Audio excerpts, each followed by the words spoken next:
In this episode of the Soul Method podcast, we do have some adult language. So if you have little ones around, grab your headphones now.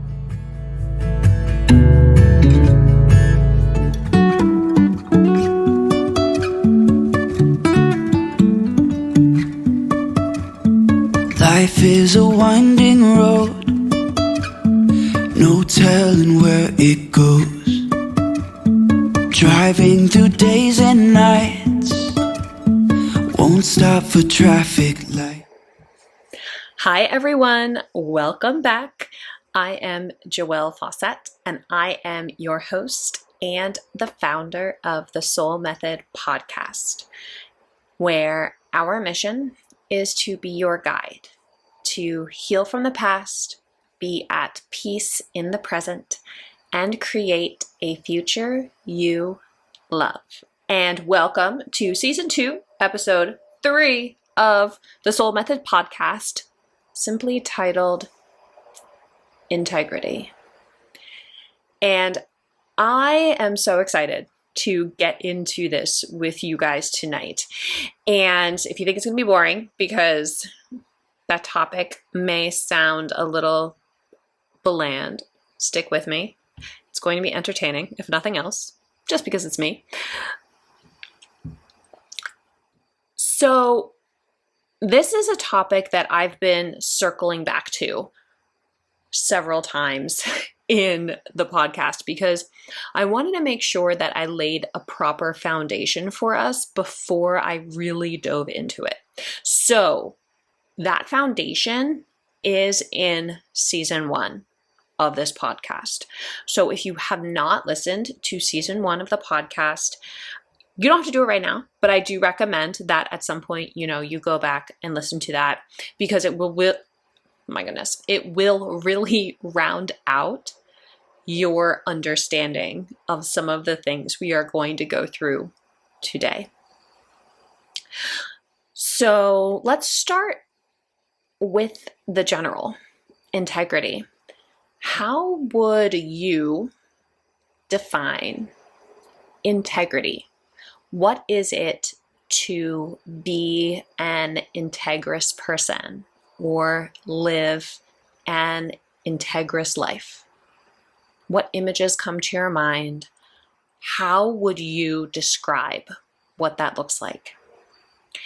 Because here's the reality. We all have met people in our lives, whether we knew them growing up or we know them now, who we would describe as being an integrous person, right? These are the people who seem to command a room when they enter it, not because they're particularly attractive, not because of the words that they say, the actions that they take, or even the positions that they hold, but it's because of the way that they energetically stand in themselves, right? Can you think of someone or people in your life who are like that? Or maybe it was a teacher you had growing up, a parent, if you were incredibly lucky, other family members or friends.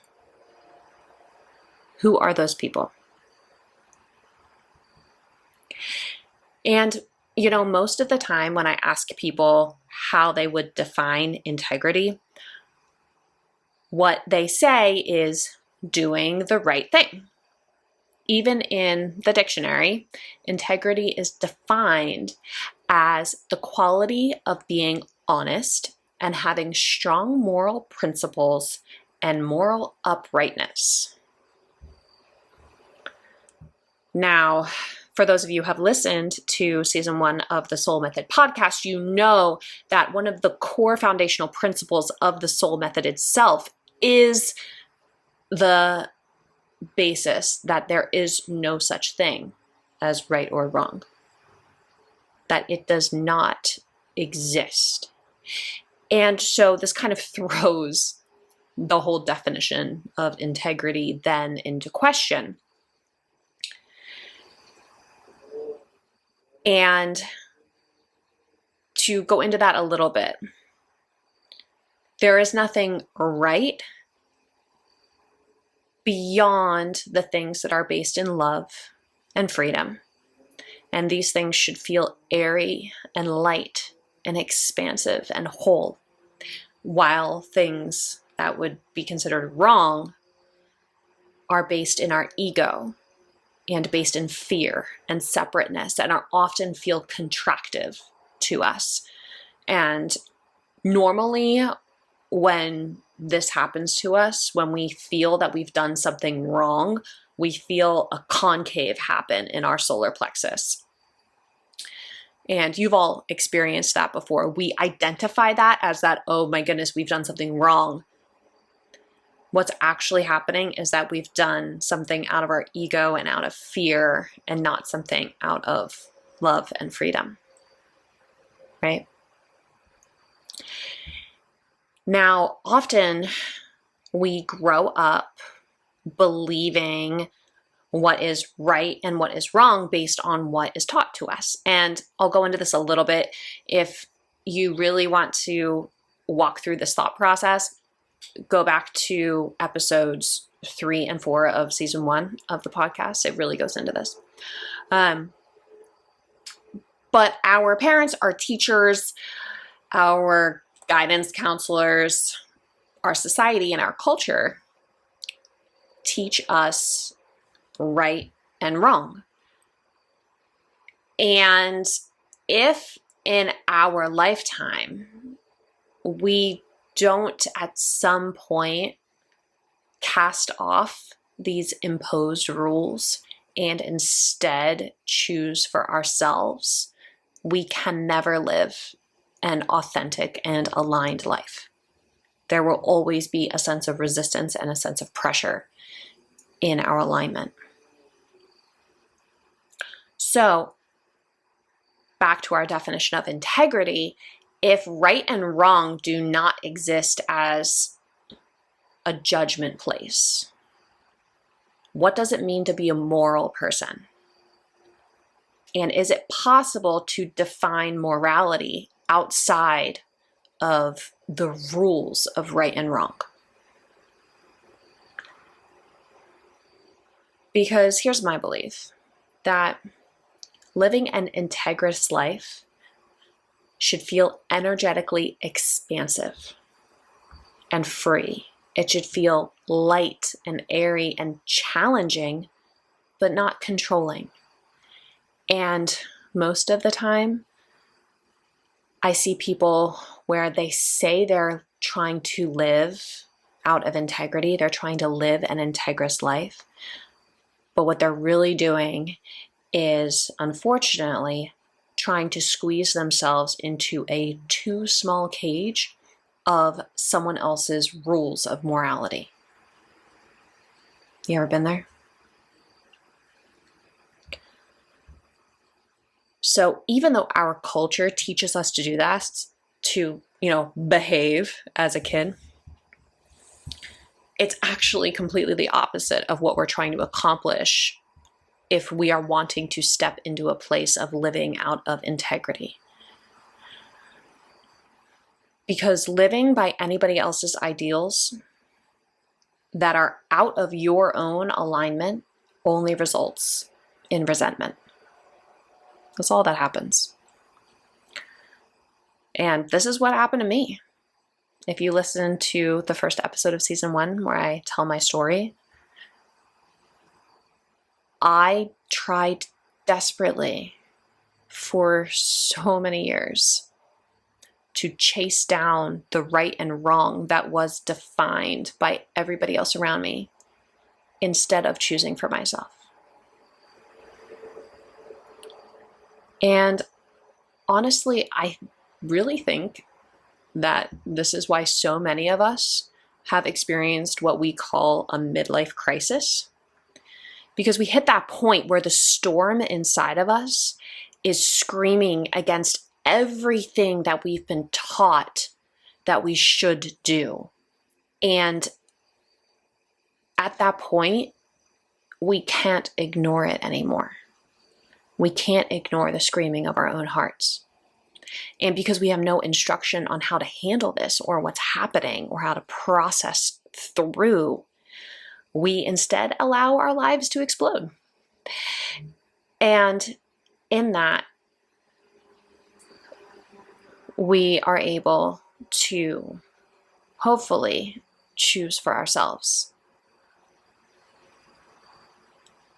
Sometimes it works. Sometimes it doesn't. In the book, I don't know if any of you have heard the book. If you're listening on audio, I'm literally holding up a book right now. There's a book called The Four Agreements. It is by Don Miguel Ruiz. It is amazing. I highly recommend it. And in this book, he outlines this process of what happens to us when we are born and we are domesticated by our society through our culture. And in here he says, this domestication is so strong that at a certain point in our lives, we no longer need anyone to domesticate us. We don't need mom or dad, the school or the church to domesticate us. We are so well trained that our own domesticator is ourselves. We can now domesticate ourselves according to the same belief system we were given and using the same system of punishment and reward. Right? You guys totally have experienced this, right?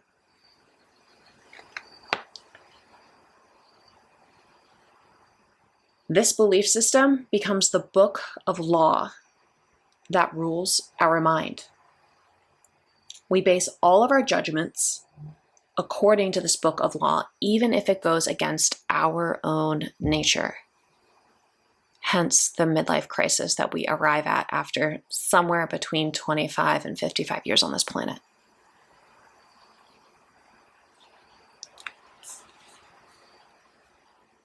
"95% of the beliefs that are stored in our minds are nothing but the lies we were taught by our culture through mom or dad or aunt or uncle or school or church. And we suffer because our authentic selves battles against these lies.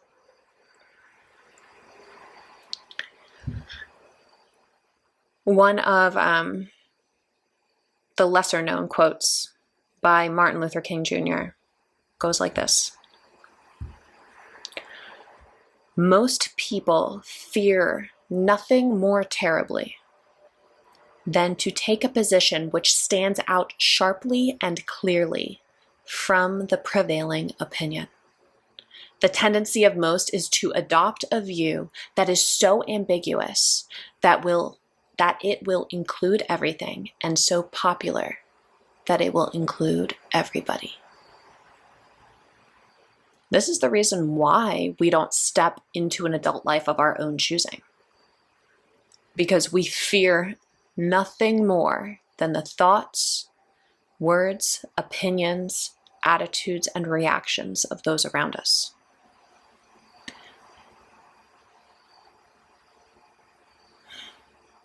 This is our greatest fear.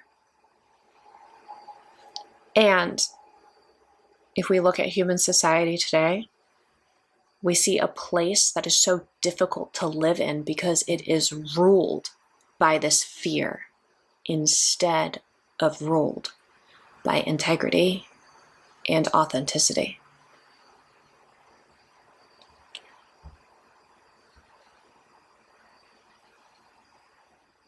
Living this way, when you are in the battle of the rights and the wrongs and the shoulds and shouldn'ts and the shame and the guilt from this domestication process versus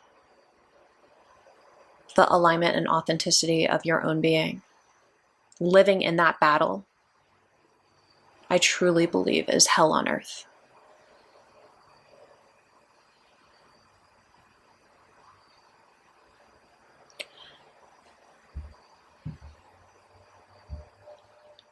Living an integrous life very well might be the most terrifying thing that you do, because you cannot do it without a commitment to an authentic life. That means stepping out of the shoulds and the shouldn'ts, the rights and the wrongs, the domestication, and instead choosing for you where you stand and being okay that nobody else can be there with you. So, all of that being said, then, what is integrity? Integrity is a created and intentional commitment made by your word. It is an energetically bound place of standing or being. And you can create integrity anywhere at any time, and it is always the foundation for possibility. Integrity is workable. It is whole and complete, and it is also free of judgment and meaningless. It is not to be weighed. It is to be experienced. Integrity is being impeccable with your word, and your word is your place of power to create. And I've talked about this a handful of times on the podcast, about the importance of our words, about meaning what we say and saying what we mean, and how it is one of my personal pet peeves when someone says X and then does Y and it becomes acceptable to have your actions not match your verbal commitments. And whoever said that really dumb nursery rhyme, like, sticks and stones can break my bones, but words can never hurt me. Yeah, you're a fucking idiot. That is not true. Words are powerful. Now, can we become bulletproof to other people's words? Absolutely. I talk about that in season 1 of the podcast at length, about how when someone is speaking, it has nothing to do with you.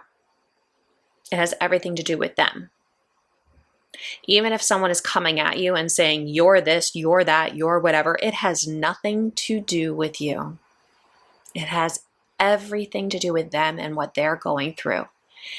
And so if you're feeling like you're at the mercy of other people's words and what they're speaking over your life, definitely check that out. It is the best way to live your life when there is nothing anyone can say to you that would rock you.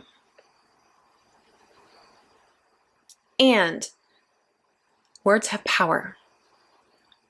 Your intentions and your commitment, your integrity manifests through your words. It is a force. It is the power you have to express, to communicate, to think, and to create. Who you are manifests through what you say. Energy follows intention, and intention follows your word. All of the magic in the universe rests on what you say. That's why they call it spelling. It quite literally goes back to the concept of casting spells. And it all goes back to your words. As a witch, as somebody who speaks with spirit, as a psychic medium, I'm very careful with what I say because I'm very aware of how that is the orient of manifestation. That is the place of conception of manifestation. And I believe that misuse of your word is black magic.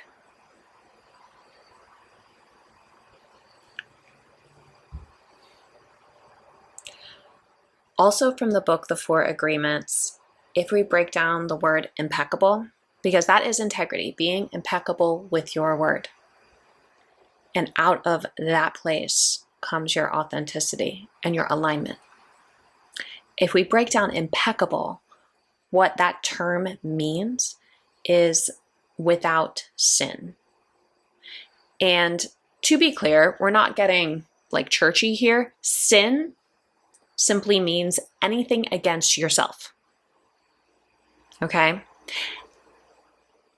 Anything that is against your integrity is sin.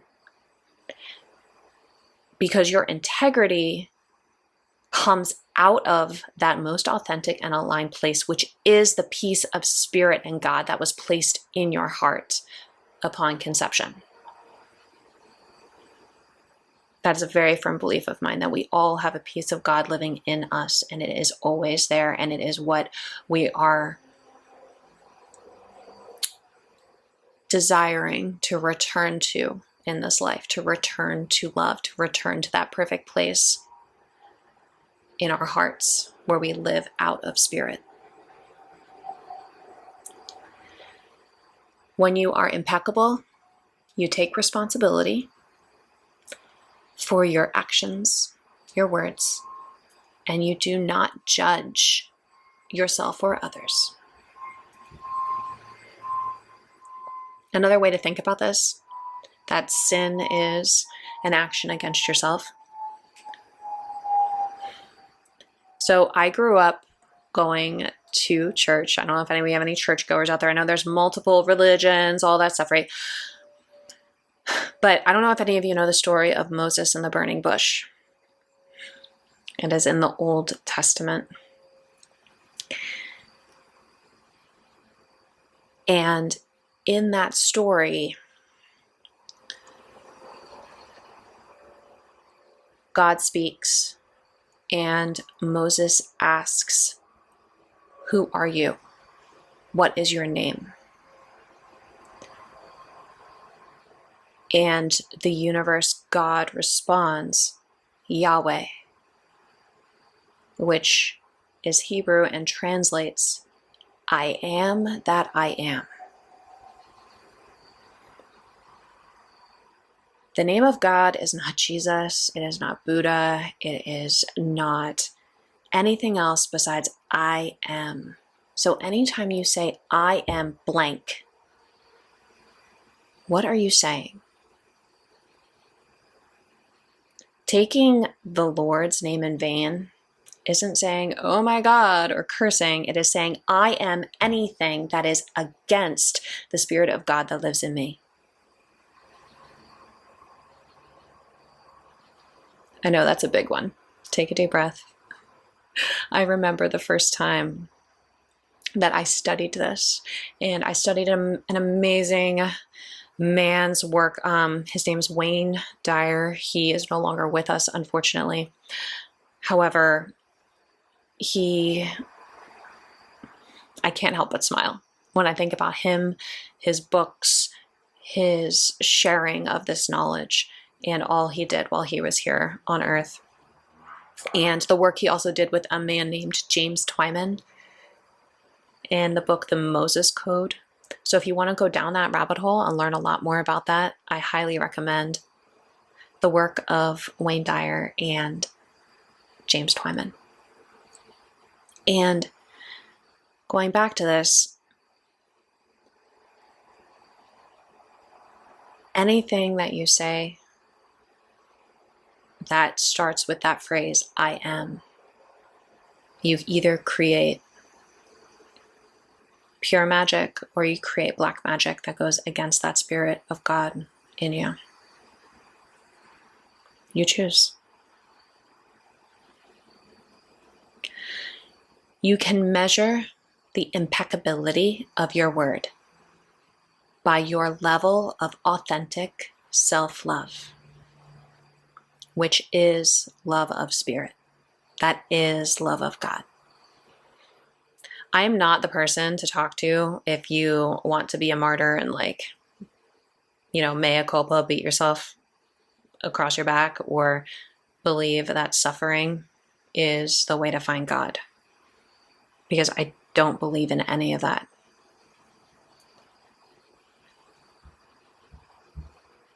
I believe that when we authentically love ourselves, that is the process of loving God in us. I'm not talking about loving our ego, okay? It's not about material things, not about the stuff, okay? But loving ourselves is a completely different thing. Loving ourselves authentically and from a whole place. And to do that, what that means, literally, doing self-love is knowing who you are, knowing your integrity, knowing your place of alignment, and living there. Self-love is saying yes when your integrity needs to say yes. Self-love is saying no when your integrity says no. Self-love is trusting spirit. And self-love is living an integrous life in a way that probably doesn't conform with the right and wrong of society, but is 100% true to you. And true to you, true to spirit inside of you. I heard a while ago that when someone lives an authentic and self-expressed life, it is the exhale of God. It is the manifestation of some piece of her on this planet. And I believe that. I believe that that is Spirit's greatest wish, is to be made manifest through you and through me, by us living integrous lives.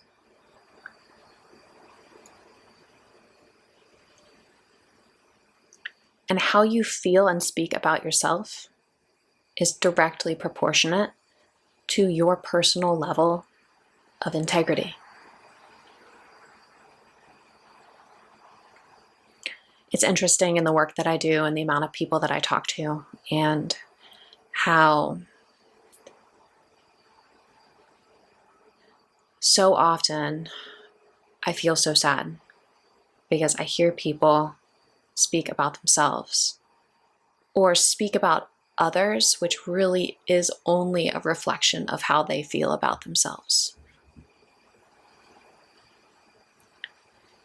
And I just think that we can do so much better.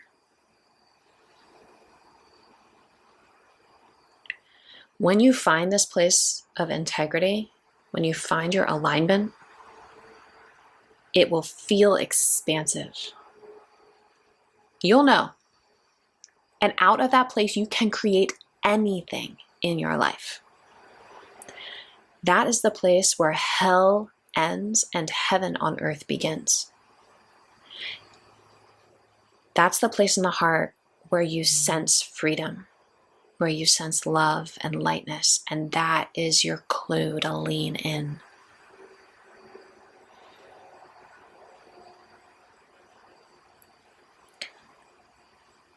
And that is what it means to live a life of integrity.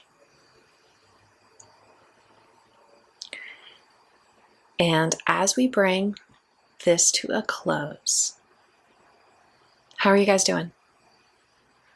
I hope you are feeling good. I hope you're feeling that sense of freedom within you now, that you're wanting to dive into yourself deeper and explore more of those parts of yourself and make them manifest. Because you are the only you here. And if you don't, no one will. And that piece of God that lives inside of you will go with you.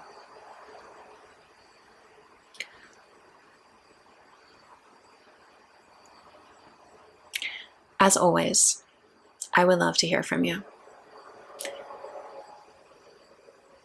You can hit me up at the Soul Method Facebook page, which is at the Soul Method Yoga, or you can email me, which is Joelle at the the.SoL.method, JOELLE at the.SoL.method.com. And I can't wait to hear from you. Until next time.